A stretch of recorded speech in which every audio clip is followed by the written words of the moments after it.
You've also created some curriculum as well with music in the schools. Can you talk a little bit about that? Well, the first school that I adopted, Rosewood Avenue, is actually what I call my pilot school. So that's really the idea that I want to take across the entire country if I can at some point. This might take 10 years, but, you know, I came up with an idea about kind of working in culture and all kinds of history into the music part of it. So, for instance, like a kid learns about Miles Davis and where he came from, and then he went to France in the 50s, and he was a jazz player that grew up in, you know, America, and then they learn about, you know, modern day composers like Stravinsky, who was a later day classical composer from the 50s, and, you know, where his music came from. And so they learn about culture as well, and then and history. And then with the art program, they learn even a lot more than that. They learn about, you know, famous artists, you know, Monet, you know, Picasso, you know, Van Gogh, and where they've come from, you know, France and Italy and Spain. So they get to learn a lot of things. So they can go home and tell their parents, hey, Mom, today I learned about this guy, you know, John Coltrane. He was a sax player, you know, so it's cool. A lot of people don't realize that there's a lot of other aspects of this program that I teach that really help these kids expand their minds. Why is it, you know, so important for you to give back into this project and to see, you know, music in the schools not get left behind? Why personally is it so important for you? Well, for me, I don't really know where I'd be if I didn't have music in school. I'm not saying that, you know, we're trying to bring every kid up to being a rock star or a musician or a singer. You know, I think in a modern world, we need these creative, innovative minds. And the best way to get that is through, I believe, music and art, you know, and with the internet being so huge, and these kids could go into architecture, they could be the next, you know, great poet, they could be a great journalist. A lot of things could come out of being in the arts. So it's not just about creating musicians and artists. It's so expansive from that, you know, it's a really universal thing that I think for a modern world is what we need from the modern society and the kids that are going to grow up and run this planet. So, how does Adopt the Arts and FundAnything work together? Are they work together to make sure this happens? Well, yeah, FundAnything is a really cool new site. I mean, you've heard of Kickstarter and all these different kinds of funding sites. Well, FundAnything came to us, and it was the first website that I had heard about that had done nonprofits, you know, and helped people be a part of and give, you know, because a lot of people are out there, what can I do to help, you know, or, you know, they're really busy, they got 2 jobs, you know, and they're like, they want to give back, but they can't afford it or whatever, and, you know, they can go on FundAnything and for like $10 get a cool little item, and that's really being a part of, you know, giving a little bit, doesn't have to be a lot because it all adds up, and, got to remember, I mean, these kids, you know, they get really not a lot of, in my schools that I handle, I do K-6. I really focus on what I call the formative years of growth, you know, when kids' minds are really developing. So I focus on these kids because, you know, you teach them these things young and they'll never forget it. Like, for instance, in our art project, we teach them, this last thing we did a thing on elephants. And at the same time, they learned about elephants, where they come from, Africa, Asia. And then they learn about what's happening with elephants in captivity and the negative aspects of that. And then they learn about the poaching. So they're going to grow up with a sense of awareness about humanity and kindness. And so that helps too. But FundAnything came to us, and then Jane Lynch and myself did this really cool video. and we put it out there. And we have all these cool items, like the Glee tour went like hotcakes, but we have all kinds of like signed scripts and a bullhorn from Jane, and then some memorabilia from myself. So we make it and give people an incentive to go on there and give a little bit. And how is it? I know you worked with Jane before a couple times on this project. How is it to have her talents and again, lend her hand again? Well, Jane Lynch is just, before Glee, she's always been an amazing comedic actress and just a great person. And Jane was my next door neighbor, and I started giving her daughter drum lessons, and about 11-year-old daughter, and I was giving her drum lessons, and then I thought, God, maybe a fair trade would be ask Jane to help me out on my thing, So I was helping out the kid, and I said, Jane, I need you, and she jumped on board, and she saw that we were real and we meant it, and since then she's been one of our biggest spokespersons and ambassadors of Adopt the Arts. Do you have Slash coming out this weekend for the event? Yeah, Slash has been great too, man. Slash came to the animal art program that we did at Bergamot Station because he loves animals. He loves elephants and all animals. We just did a tour of Africa, and me and Slash were talking about the plight of sharks. He's really aware of that. So Slash came in and did that art project with me, and then I called him on this. I said, man, I need you to play, And he's like, oh, I'm down. He's got 2 boys in school, so he gets it. And he grew up like I did. We came up through the public school system. So he's cool. He's coming. And Macy Gray's coming. Macy I love, and I think it's perfect for the event. It's going to be a sit-down dinner, Wolfgang Puck. So we don't want to, shake their plates off their table, but we got Macy kind of doing more of a chill set, and then we'll end it with Slash.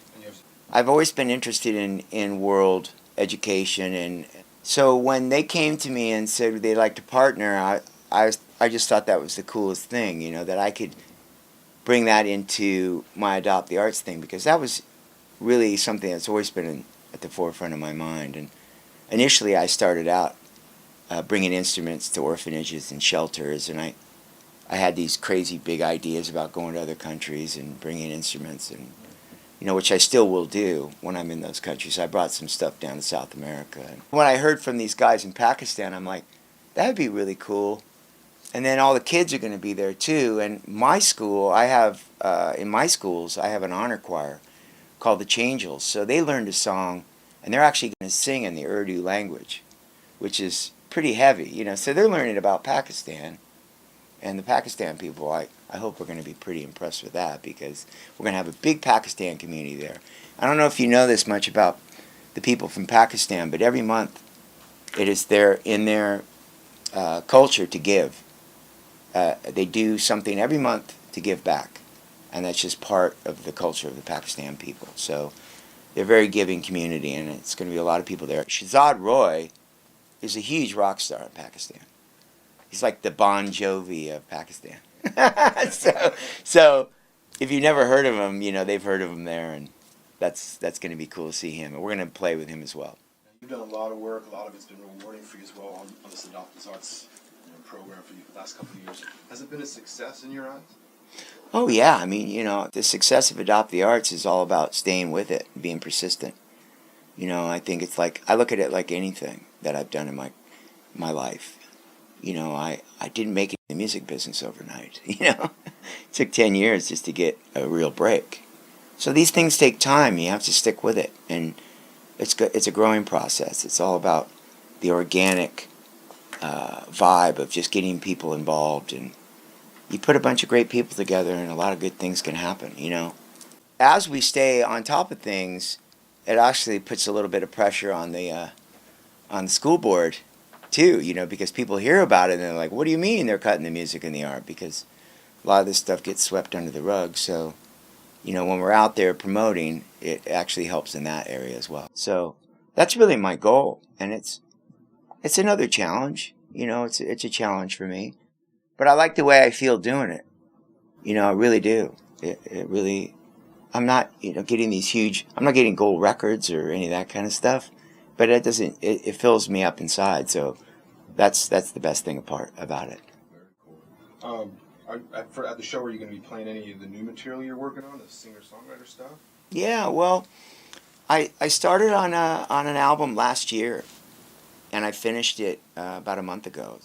The album project is called Matt Sorum's Fierce Joy, and I entitled the album Stratosphere. And the reason I came up with that title is I felt it sort of encompassed the basic lyrics of the record.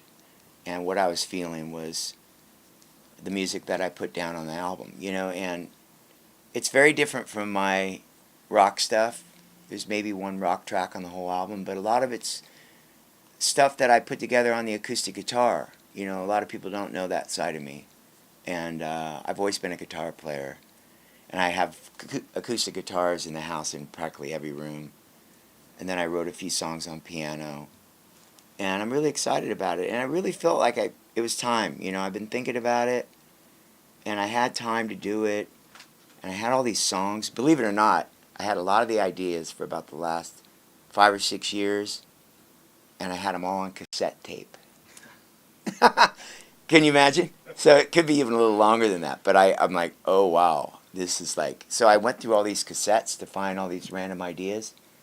Now I got my iPhone and I push my memo and I can put a riff down, right? I mean, the modern world. So I've been compiling this record for a long time.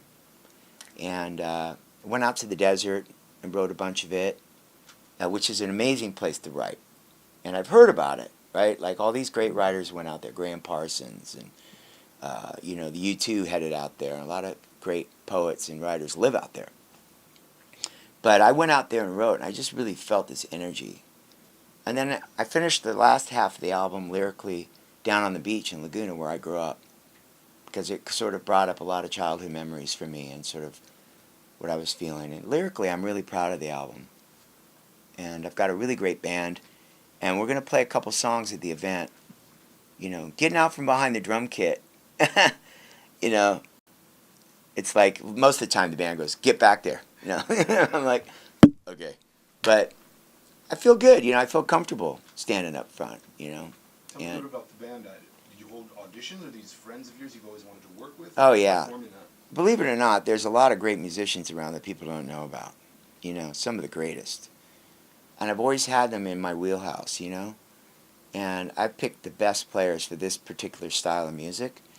Like when I say styles of music, you can say musicians, but they come in all different genres, in different styles. You've got the rock guys, you got the jazz guys, you got the R&B guys, you got the blues guys. But when I started writing my album, I was like, I really need this organic flavor that's a mixture of Wilco, Tom Petty, a little bit of world.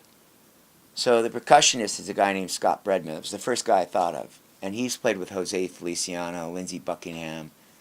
The most famous thing he ever did was he was the bongo player on Austin Powers. But you remember? Yeah, baby. Right, that's him. So he's like, that's my biggest claim to fame. So I got him, and he's just incredible. And he set the tone on a couple songs. We just have percussion. And then Paul Ill's my favorite bass player besides Duff McKagan. I can't say he's better than Duff McKagan. He's different. He's a different style of guy. He plays fretless bass. Just a great player melodically and a cool hang. Really cool guy to hang out. Paul Ill played a lot with Linda Perry. He's been on tons of albums. Christina Aguilera, you name it, he's played on them. The guitar player is a guy I used to play with like 20 years ago. Randy Ray Mitchell. And he's amazing. He's like a slide guitarist, virtuoso, studio musician. The keyboard player that played on the album and also be on the gig is a guy named Damon Fox. And Damon's from a band called Big Elf, who's been around for a long time. They're a very progressive, groovy band. But what I love about Damon is he has all the old stuff. Like a B3 with the big, I don't know if people know what a Leslie speaker is, but it's a big speaker with a horn that spins around. Then he's got the old synthesizers like Mini Moogs, Wurlitzers, and it's like old guitars, old drums. It just sounds cool. It's got vibe. So he played on the record, and he'll be playing the show. And I also brought in Steve Taylor, who plays in a band called Government Mule. So we'll have 2 keyboard players, which would be awesome. Fan, so I remember he was one of my favorite bands. Yeah, Steve's in there. Cool. And then the drummer on this gig is Eric Gardner, who plays in Tom Morello's band. And amazing drummer. I've used him on a couple of things that I've done when I've produced. And he also just played with Morrissey. But on the album was a guy named Brian McLeod, who's out gigging. But he played with Sheryl Crow, Chris Isaac, great studio drummer. And then, do I have one more guy? Oh, Lily Hayden's coming too. The virtuoso violin player who's put out many records on her own. And she's just an incredible talent. She played with Jimmy Page and Robert Plant. So that's going to be the lineup for my show. And then they'll also back Macy. And they'll back up Slash too. And Shazad's got his own band, but he'll come up with us. Very cool. A couple more quick questions and I'll get out of your way. Thanks again for your time. I appreciate it. You were actually just in Japan witnessing a dolphin hunt, I believe. Can you tell me a little bit about that? Yeah, well, I'm interested in, I don't know, something's just changed in me where I feel like I want to get out there and put my name to things, and I became aware of a Dolphin Project when I was in Mexico. I was in Cabo. I usually go down there and hang out with Sammy Hagar on his birthday bash, and I was in this hotel where I could see a dolphin pool, and I watched these dolphins do tricks for people all day long from about 8 o'clock to 5 o'clock at night. And it really bothered me. And I started researching it, and I started realizing that a lot of these dolphins, especially in countries like Mexico and South America, Japan, Dubai, Indonesia, are all taken basically out of the water. They're what I would call kidnapped out of the wild. And of course I saw the movie The Cove. So I contacted an agency called Earth Island Institute, and I immediately got an email back. I immediately got an email back from Rick O'Barry, which was the star of The Cove and the head of Dolphin Project. Now this gentleman, just to give you a little idea of his history, in the 60s he was the trainer of Flipper, who was the dolphin that was on television. And before Flipper came on television, dolphins were in the ocean, and, well, the dolphin became a fascination with the world, and people started wanting to swim with them, and along came SeaWorld and Marineland and all these other places. Long story short, if you read Rick O'Barry's book, he had to give the dolphin Flipper to SeaWorld when the television show went off the air, and the dolphin died in captivity not long after that. So it completely changed his outlook on captivity, and he turned the other way and went activist. So since then he's been fighting the captivity of dolphins and whales around the world. And I just was I was taken with this guy. And he said, Matt, would you like to come to Japan and go to the Cove with me and protest the first day of the dolphin slaughter, and also captivity of the dolphins? And I said I would love to. So I went to Tokyo. We did a protest in Shibuya Square. We had screens of the Cove and the killing of the dolphins, and then we took a train about 7 hours out to Taiji, which is way out in the middle of Japan, on the coast on the other side of Japan. And then we were there for the first day, and we protested with a lot of news agencies, and Associated Press was there, and the story got out all over the world, and that was my goal. I said, I'm not George Clooney or Bono or Sting, but if I can go there and people know about this and keep the story alive, that's the best I can do. And that happened. So I was very happy that people still know about it. And if you want to know about Dolphin Project and what's going on, dolphinproject.org. And don't swim with dolphins, don't go to SeaWorld, don't go to Marineland. All right. You're obviously very busy with a lot going on. What's the latest with Velvet Revolver, or is that just completely a project on complete hiatus right now? Well, yeah, nothing going on with Velvet Revolver, but I am out on the road with my band Kings of Chaos. We just got back from Africa, we did a big tour, and I brought all my friends. I thought, wow, what a concept. Go hang out with a bunch of guys you like and play music. And what's next for So we're gonna go. We're working on a tour right now. I don't want to say just yet, but we're gonna put it out there in the next week or two. But it's gonna be an amazing lineup. People are gonna be blown away. It's gonna be even better than the last tour. So look for Kings of Chaos, Kings of Chaos Band Facebook, and kingsofchaosband.com. Looking back, I think one of the last Velvet Revolver gigs you actually performed again with Scott at a benefit show, I believe. How was that for you? I know there's been a little, I don't know, call it bad blood, but it's a little difficult, like you said, working with Scott sometimes, perhaps you could say. How was that for you to perform with him again?